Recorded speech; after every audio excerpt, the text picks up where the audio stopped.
Welcome to education Nepal YouTube channel. Education Nepal YouTube channel हजुरहरूलाई स्वागत छ। आज हामी क्लास 11 को साइन्सतर्फको फिजिक्स सब्जेक्टको प्रोजेक्टाइल भनी च्याप्टर पढ्न गइरहेका छौँ साथीहरू। र प्रोजेक्टाइल भनेको के हो त? हजुरहरूले यो फर्स्ट टाइम सुने पनि हजुरहरूले यो दैनिक जीवनमा लागू गरिसक्नु भएको छ। यो प्रोजेक्टाइल भनेको कुनै नौलो कुरो होइन साथीहरू। यो भनेको होइन body is thrown into the space is call projectile. जस्तै हामीहरूले ढुङ्गालाई चाहिँ हामीहरूले वायुमण्डलतिर फाल्यो भने त्यसलाई हामीले प्रोजेक्टाइल भन्छौँ साथीहरू। त्यही हो यसको डेफिनेसन। र सुन्दाखेरि चाहिँ हजुरहरूलाई यो नौलो लाग्न सक्छ। र यसको इक्जाम्पल भनेको a bullet fire from gun, यो पनि प्रोजेक्टाइल इक्जाम्पल हो। A bomb is dropped from airplane, माथिबाट बम खसाल्नु पनि प्रोजेक्टाइल इक्जाम्पल हो। र होइन stone is thrown into the अब एटमोस्फियर भन्ने पनि त्यो पनि प्रोजेक्टाइल इक्जाम्पल हो। जेले पनि हुन्छ साथीहरू। र अब हामी चाहिँ यो projectile is thrown from ground level, यो चाहिँ पढ्न गइरहेका छौँ साथीहरू। यो इक्जाम पोइन्ट अफ भ्यूबाट पनि अत्यन्त इम्पोर्टेन्ट छ र हजुरहरूले ख्याल गर्नुहोला। यहाँ चाहिँ मैले एउटा फिगर राखेको छु साथीहरू र यो फिगरको मैले एक्सप्लेनेसन गर्न चाहन्छु। र यो भनेको हाम्रो एउटा प्रोजेक्टाइलले पार गरेको, कसरी प्रोजेक्टाइलले एउटा डिस्टेन्स पार गर्छ भनेर यो ग्राफिकल रिप्रेजेन्टेसनमा देखाइएको छ। यहाँ दुईवटा डाइमेन्सनहरू छ र यहाँ चाहिँ एक्स र वाइ, यो भनेको दुईवटा एक्सिस। र यहाँ चाहिँ यो भनेको ओरिजिन ओ हो र ओरिजिन ओबाट चाहिँ एउटा प्रोजेक्टाइल यहाँ फायर गरिएको छ साथीहरू, जसको इनिसियल भेलोसिटी यु हो। र यसले चाहिँ थीटा भन्ने एङ्गल यो होरिजेन्टलसित बनाउँछ। र यहाँ चाहिँ हाम्रो त्यसपछि यो चाहिँ पोइन्ट पीमा पुग्छ र पोइन्ट पीमा चाहिँ यसको भेलोसिटी चाहिँ भीवाई र भीएक्स, यो भनेको भीएक्स भनेको भेलोसिटी यो अन एक्स कम्पोनेन्ट हो भने भीवाई भनेको भेलोसिटी अन वाइ कम्पोनेन्ट हो। र यहाँ चाहिँ हामीहरूले यसरी भी गराइदिनु पनि सक्छौँ साथीहरू। यो जहिले पनि भेलोसिटीको दुईवटा कम्पोनेन्ट हुन्छ, एक्स कम्पोनेन्ट भनेको भीएक्स र वाइ कम्पोनेन्ट भनेको भीवाई। अनि यो क्यापिटल एच भनेको यो यसको म्याक्सिमम हाइट हो साथीहरू। प्रोजेक्टाइलको म्याक्सिमम हाइट कहाँ त भन्दाखेरि यहाँ छ साथीहरू। र यो चाहिँ यति डिस्टेन्स पार गरेको छ र यो पीसम्म, यो चाहिँ पोइन्ट पीसम्मको डिस्टेन्स भनेको एक्स हो भने यसले यहाँबाट सुरु भएर यहाँ प्रोजेक्टाइल झरेको छ र यसले टोटल पार गरेको डिस्टेन्स भनेको हामीले क्यापिटल आर, यसलाई होरिजेन्टल रेन्ज पनि भन्छौँ। र अहिले हामीहरूले time of flight, horizontal range र म्याक्सिमम हाइटको फर्मुलाहरू क्यालकुलेसन पनि गर्छौँ साथीहरू। अनि यो इनिसियल भेलोसिटी यु चाहिँ साथीहरू, सपोज इनिसियल भेलोसिटी यु पनि कम्पोनेन्टमा टुक्रिन्छ साथीहरू। यो दुईवटा कम्पोनेन्टमा टुक्रिन्छ। कस्तो टुक्रिन्छ भन्दाखेरि यो युएक्स हो साथीहरू र यो भनेको युवाई हो। र यो चाहिँ यसरी चाहिँ यु गएको हुन्छ र युएक्स भनेको हाम्रो के छ त भन्दाखेरि यु कस थीटा आउँछ र युवाई भनेको हाम्रो के आउँछ त भन्दाखेरि यु साइन थीटा आउँछ। यो किन युएक्स इक्वल टु यो यु कस थीटा र युवाई इक्वल टु यो यु साइन थीटा लेखेको भन्दाखेरि साथीहरू, यो युएक्स भनेको यु कस थीटा किन हुन्छ भन्दाखेरि यो चाहिँ यदि हामीले यसलाई यो भनेको एक्स एक्सिसलाई बेस मान्न सक्छौँ र यो वाइ एक्सिसलाई पर्पेन्डिकुलर मान्न सक्छौँ। यो एक्स एक्सिसलाई चाहिँ हामीले बेस मान्न सक्छौँ साथीहरू र वाइ एक्सिसलाई पर्पेन्डिकुलर मान्न सक्छौँ। र हाम्रो यो कस थीटाको रेसियो भनेको बी/एच हो र यो कस थीटा चाहिँ जहिले पनि बेससित रिलेटेड हुन्छ, त्यही भएर यो यु कस थीटा लेखेको।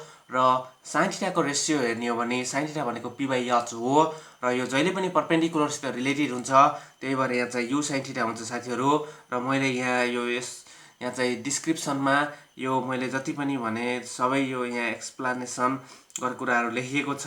र अब मैले यहाँ अब हामीले trajectory of the projectile is प्याराबोलिक भनेर हामीले यसलाई प्रुफ गर्छौँ। र यो कसरी प्याराबोलिक हुन्छ भन्दाखेरि हजुरहरूलाई प्याराबोलाको इक्वेसन थाहा छ होला। प्याराबोलाको इक्वेसन भनेको y equal to x plus b x square plus c x cube, यसरी नै यो एक्सको पावर बढिरहेको हुन्छ र यो ए र बी। अनि यहाँ मैले सी लेखेँ भने यो एबिसी भनेको यो कन्स्ट्यान्ट हुन्छ साथीहरू। र अब हामीहरूले यसलाई प्रुफ गर्छौँ। र कसरी प्रुफ गर्छौँ भन्दाखेरि यहाँ मैले फिगरमा हजुरहरूलाई यहाँ फिगरमा देखाउँछु। र यहाँ फिगरमा चाहिँ साथीहरू यो 8 पोइन्ट पी छ र मैले अब यही पोइन्टलाई लिएर प्रुभ गर्छु। 8 पोइन्ट पी 8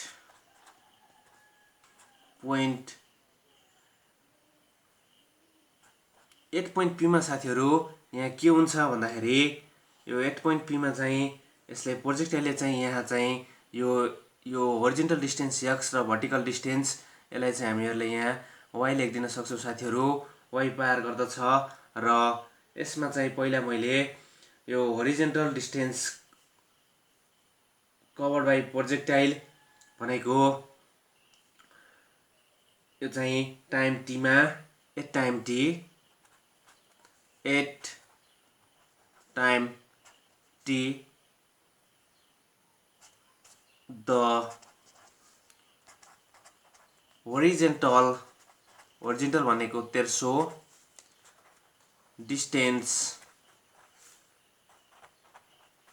covered by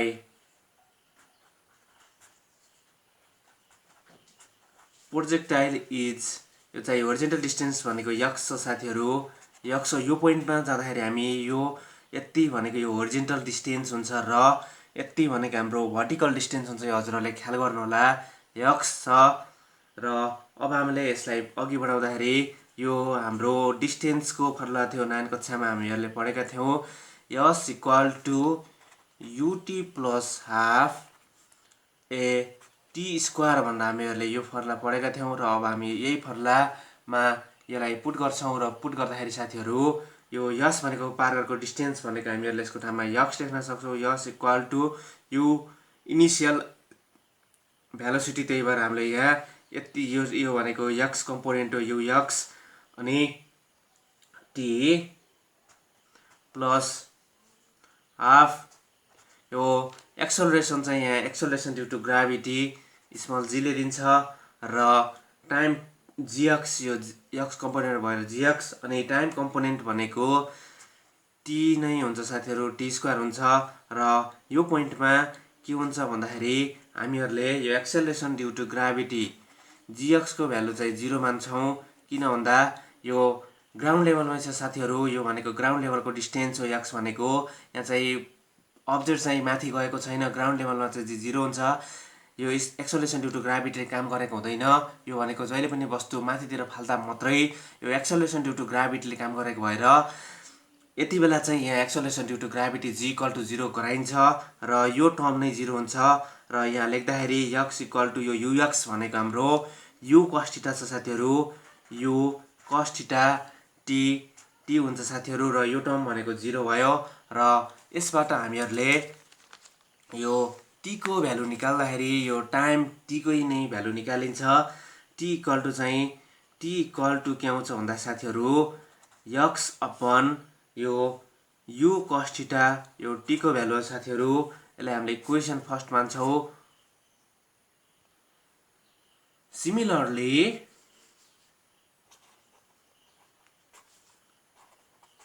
यो एक टाइम टी मा नै यो भर्टिकल भनेको ठाडो भर्टिकल डिस्टेन्स भनेको यो फिगरमा हेर्ने हो भने साथीहरू यो मैले अहिले देखाउँछु कभर्ड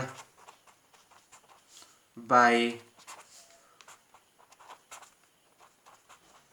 प्रोजेक्टाइल इज y हुन्छ साथीहरू र यहाँ फिगरमा हेर्न सक्नुहुन्छ हजुरहरूले। यो फिगरमा चाहिँ हामीहरूले 8 पोइन्ट पी मा चाहिँ हाम्रो यो दुईटा डिस्टेन्स छ साथीहरू र 8 पोइन्ट पी मा पुग्नलाई हाम्रो एक्स डिस्टेन्स भनेको यो एक्स एक्सिसको डिस्टेन्स भनेको एक्स र यसलाई हामीले होरिजेन्टल डिस्टेन्स भन्छौँ भने हाम्रो ठाडो भनेको यो भर्टिकल डिस्टेन्स y छ साथीहरू र मैले त्यही y नै मुनि लेखेको छु र यो पोइन्ट पी को हो साथीहरू र मैले यहाँ चाहिँ त्यही y लेखेँ। अब मैले यहाँ पनि अघि लेखेकै formula s equal to u t plus half gt square यही फर्मुला मैले यहाँ यही फर्मुलामा मैले यो डिस्टेन्सको लाई एक्सप्रेस गर्छु साथीहरू। यो यस भनेको यो डिस्टेन्स हो के अरे, त्यही भएर यहाँ चाहिँ भर्टिकल डिस्टेन्स y पार गरेको छ, त्यही भएर मैले यहाँ y लेखेँ। y इक्वल टु u भनेको यति बेला चाहिँ uy हुन्छ साथीहरू, uy t प्लस हाफ, अनि यहाँ भनेको यो a भनेको साथीहरू एक्सेलरेसन ड्यु टु ग्राभिटीले काम गर्छ, gy अनि t को t नै हुन्छ साथीहरू। र यो uy भनेको हामीहरूले y कम्पोनेन्ट भनेपछि यहाँ चाहिँ u sin थीटा लेख्न सक्छौँ, यो फिगरबाट लेखेको साथीहरू।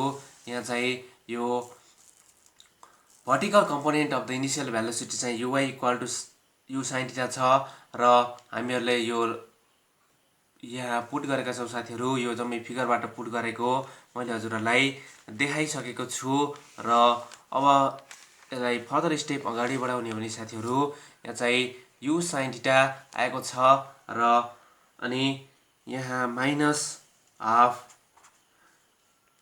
g t स्क्वायर हुन्छ। यो नेगेटिभ किन आयो भन्दाखेरि हजुरहरूलाई यो प्रश्न उठ्न सक्छ, नेगेटिभ साइन किन आयो भन्दाखेरि यहाँ चाहिँ हामीले वस्तु चाहिँ माथितिर फालेका छौँ। स्मल g भनेको एक्सेलरेसन ड्यु टु ग्राभिटी हो, र यो जहिले पनि माथिबाट तल खसिरहेको वस्तुमा लागिरहेको हुन्छ भने यो माइनस साइन चाहिँ यहाँ किन लेखेको भन्दाखेरि हामीहरूले चाहिँ ग्राउन्डबाट वस्तु माथि फालेको छौँ, र माथि फाल्दाखेरि हाम्रो यो अपोजिट अफ g हुन्छ। यो चाहिँ किन हुन्छ भन्दाखेरि अपोजिट अफ स्मल g हुन्छ साथीहरू, यो चाहिँ उल्टो हुन्छ, त्यही भएर यो माइनस लेखेको। र यसलाई हामीहरूले इक्वेसन सेकेन्ड मान्न सक्छौँ साथीहरू। योलाई हामीहरूले इक्वेसन सेकेन्ड मान्यो भने हामीहरूले इक्वेसन सेकेन्ड मान्छौँ, र अब हामी यो इक्वेसन फर्स्टबाट t को भ्यालुहरू मैले इक्वेसन सेकेन्डमा राख्छु। We put the value of t from equation first to equation second. Equation फर्स्टबाट t को भ्यालु मैले इक्वेसन सेकेन्डमा लगाएँ भने साथीहरू के आउँछ त भन्दाखेरि यहाँ y equal to u sin theta, यहाँ t पनि छ साथीहरू, u sin थीटा t, र t को भ्यालु भनेको हाम्रो x upon u cos theta आएको छ, माइनस 1/2, अनि g को g हुन्छ साथीहरू, र t को ठाउँमा यो t स्क्वायर र यो t को भ्यालु यो x upon u cos theta छ, र यसलाई स्क्वायर गर्ने हो भने x स्क्वायर अपन u को स्क्वायर भनेको u स्क्वायर, र cos स्क्वायर भनेको cos स्क्वायर थीटा हुन्छ साथीहरू।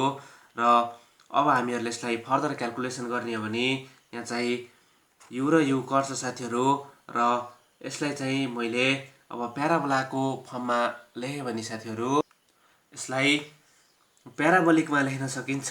र यो भनेको साथीहरू यहाँ चाहिँ यो sin theta upon cos theta आएको छ, यो भनेको हामीले यसलाई tan थीटा लेख्छौँ, tan थीटा x, अनि माइनस अब यहाँ चाहिँ यो हाफ, अनि यो g लाई चाहिँ मैले माथि लेखेँ साथीहरू, g अपन, अनि यो भनेको u स्क्वायर, यहाँ चाहिँ कुनै पनि टर्म कटेको छैन, cos स्क्वायर थीटा यहाँ आएको छ, र यसलाई मैले यो भनेको कन्स्ट्यान्ट नै मान्न सकिन्छ, र x स्क्वायरलाई मैले बाहिर निकालेँ, र यो भनेको इक्वेसन, यसलाई चाहिँ हामीहरूले इक्वेसन थर्ड मान्यौँ भने यो इक्वेसन थर्ड चाहिँ कस्तो छ त भन्दाखेरि the equation third in the form of कस्तो छ त भन्दाखेरि y equal to ax plus bx square, यो फर्म अफ यो फर्ममा छ, र so the trajectory of the projectile is parabolic भनेर हामीले यहाँ प्रुफ गर्न सक्छौँ साथीहरू। यो हजुरहरूले ख्याल गर्नु होला साथीहरू।